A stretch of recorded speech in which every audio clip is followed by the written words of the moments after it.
The crucifixion. Jesus, the Redeemer of humanity and the Savior of the whole world. The story begins in the final quiet moments before dawn settles over Jerusalem, when the weight of the night presses against the city walls like a silent witness. The air is still, and the torches of the temple guards flicker with an orange glow that stains the stone pathways. Jesus has been taken from Gethsemane, betrayed by a kiss from Judas, seized as though he were a dangerous criminal, though he lifted no hand against anyone. The disciples scattered into the shadows, fear rising in their throats like smoke. And Jesus, bound and calm, is led first to Annas, then to Caiaphas, while the night deepens with the tension of what no one fully understands but heaven has already ordained. He stands before the religious authorities as accusations rise like chaotic waves, contradicting, stumbling, seeking anything sharp enough to pierce him. Jesus remains steady, neither defending himself nor bending under their attempts to provoke him. Outside, Peter follows at a fearful distance, warming himself by a fire, denying 3 times that he even knows the one being interrogated inside. A rooster cries into the night, and Peter's heart breaks in a way deeper than humiliation. Jesus is taken from the council to the Roman governor in the early morning, as the chief priests avoid entering the Gentile palace to keep themselves ritually clean for the Passover meal. Pilate, weary and uninterested in their spiritual disputes, questions Jesus privately. "Are you the king of the Jews?" he asks, searching his face for rebellion, for defiance, for madness. But Jesus answers in a way that confuses and unsettles him. Pilate sees no guilt in him and tries to release him. Yet the crowds gather and begin to shout. The chief priests stir them skillfully, and the cry becomes louder, "Crucify him! Crucify him!" Pilate sends him to Herod, hoping to avoid responsibility, and Herod mocks him, wraps him in a dazzling robe, then sends him back, refusing to condemn but refusing to defend him either. Pilate again tries to reason with the crowd, offering to release Jesus instead of Barabbas, a known criminal. But the people choose the violent man over the Prince of Peace. Pressure builds like a storm against Pilate's conscience. He washes his hands publicly, declaring himself innocent of the innocent blood he is delivering to death.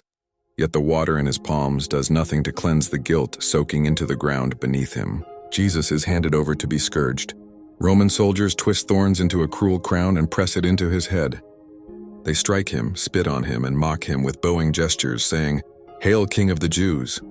Jesus endures it quietly, not because he is powerless, but because he is committed to a purpose older than the world itself. He is led out carrying the horizontal beam of the cross through the narrow streets of Jerusalem. The path is lined with people, some mourning, some jeering, some staring with uncertain eyes. The weight presses him down. His back, torn open by the lashes, bleeds into the rough wood.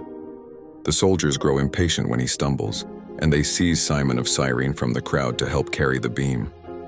The journey feels endless, each step marking a moment in the world's turning point. Women weep loudly, and Jesus tells them not to weep for him, but for themselves and for the future generations who will see destruction come upon the city. At Golgotha, the place of the skull, he is stripped of his garments and laid upon the cross. The hammer rises and falls, metal meeting metal as nails pierce his wrists and feet. The world seems to pause in breathless horror, though the soldiers treat it as routine. They lift the cross, drop it into the socket of the earth, and the impact sends a shock of agony through his body. 2 criminals are crucified beside him, one on the right, one on the left, each carrying their own history of wrongdoing, each suspended between life and death. Jesus looks at the soldiers, dividing his garments, and speaks words that defy the cruelty unfolding.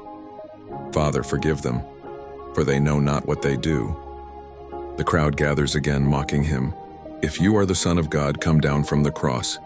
The religious leaders sneer. He saved others, but he cannot save himself. Yet they do not understand that it is precisely because he chooses not to save himself that he will save all who turn to him. The sky brightens toward noon, but an unnatural darkness begins to spread across the land. One thief hurls insults at Jesus in frustration and fear, but the other rebukes him, acknowledging his own guilt and Jesus' innocence. He turns to Jesus with trembling hope. "Remember me when you come into your kingdom." And Jesus, in the midst of his suffering, extends mercy. "Today you will be with me in paradise." Below the cross stands Mary, his mother, her heart pierced with a sorrow no language can hold. Beside her is the disciple John, who remains close despite the danger. Jesus looks down at them through the haze of pain and entrusts them to each other with words soft but filled with eternal significance. Woman, behold your son. Behold your mother. Even in death, he binds people into family. As the darkness deepens to something like the first moments before creation, Jesus cries out with a voice that cracks the invisible world, my God, why have you forsaken me?" It is not despair, but the echo of Psalm 22, the prophecy unfolding in real time. He experiences the full weight of human separation from God so that humanity may one day live reunited with him. The earth trembles. The atmosphere thickens with spiritual gravity. Jesus, knowing that all has been accomplished, says, "I thirst," fulfilling the ancient words spoken through the prophets. They lift a sponge soaked in sour wine to his lips. He tastes it, and the final declaration rises, "It is finished." With a final breath, he surrenders his spirit. The earth shakes violently, rocks split. Tombs open. The temple veil, thick as a man's hand and separating the people from the Holy of Holies. Tears from top to bottom, not by human force, but by divine intervention. The Roman centurion, witnessing all, murmurs in awe, "Truly this was the Son of God." Evening approaches quickly, and the Jews urge Pilate to allow the bodies to be removed before the Sabbath. Soldiers break the legs of the criminals to hasten their deaths, but when they come to Jesus, they find him already dead. To confirm, a soldier pierces his side with a spear, and a sudden flow of blood and water pours out.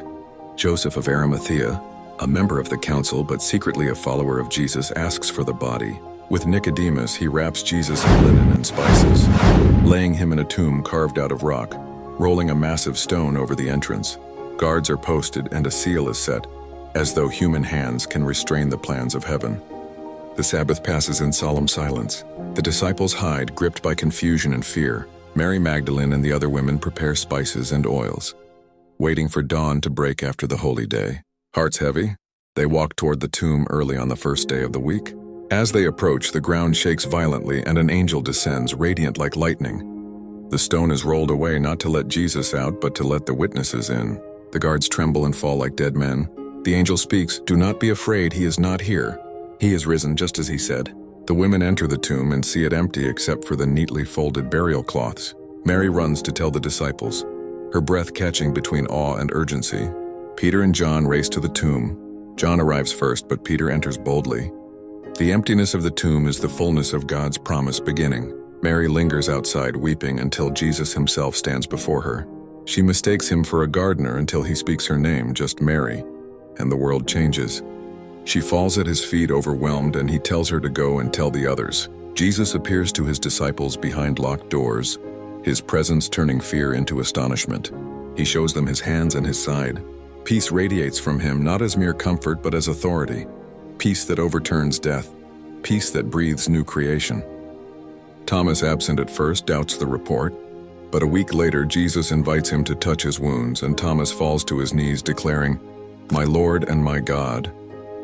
He appears by the Sea of Galilee, breaking bread and fish with them, restoring Peter with 3 declarations of love to answer his 3 denials. He walks with the 2 disciples on the road to Emmaus, explaining the scriptures from Moses to the prophets, opening their understanding until their hearts burn within them. For 40 days he continues appearing, teaching, revealing, preparing them for the mission to come. And at last, on the Mount of Olives, he tells them that all authority in heaven and earth has been given to him, and that they are to go into all the world, making disciples, baptizing, teaching, carrying the message of life purchased on that cross. He lifts his hands in blessing, and as they watch, he ascends into the cloud of divine glory. The crucifixion that began in betrayal ends in victory. The tomb that was sealed ends in triumph. The story that seemed to close in death opens into eternity, and the world, forever changed, carries the echo of his final cry. Not a cry of defeat, but the eternal proclamation that the work is truly finished, finished so that grace may begin. If you love God, like and subscribe for more stories like this. God bless you and your family.